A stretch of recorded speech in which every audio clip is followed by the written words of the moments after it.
Over the years, we've done a lot of stories with folks who were approached by door-to-door energy salespeople that were anything but professional. He would not leave. What was he saying? Like, why wouldn't he get out? Because he legally had to talk to me about my bill, and I'm like, legally, I'm going to call the cops. The rates would be lower, and at the end of 12 months, you'll get a 15% cash back. She didn't say, here's my tag, I'm so-and-so from this place. All she said was, I need to see your NIMO bill. In Nicole's case, she called the cops, and when the energy saleswoman was charged with peddling without a permit, things got downright physical. And she took her binder and reached out and slapped my mother-in-law with it. She was arrested.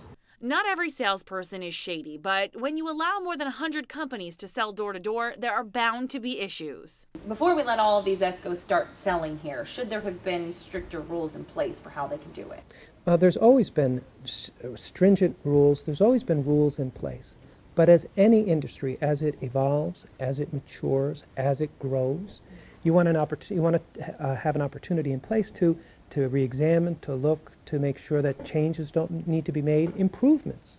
The Public Service Commission regulates all of them. The agency claims its investigators examine each and every ESCO before granting approval for them to sell in New York. When you say examines, do they look at the history of those ESCOs in other states? Do they look at how long they've been around, or what their sales tactics are? You know, the Consumer Policy Department certainly looks at all the elements of an ESCO. But many ESCOs use third parties to hire and train their door-to-door marketers, and often that's where the issue comes in. Since the beginning of the year, the PSC has taken more than 1,700 complaints about these energy service companies.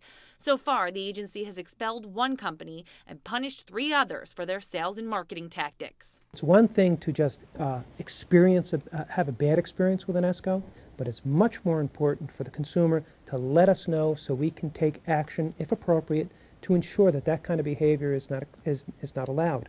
The PSC keeps this website, askpsc.com, which gives all of us an idea of how ESCOs stack up when it comes to consumer complaints and pricing. So when someone comes knocking at your door, do your homework before deciding whether it's a deal you're truly interested in. That's The Real Deal. I'm Jennifer Lukey.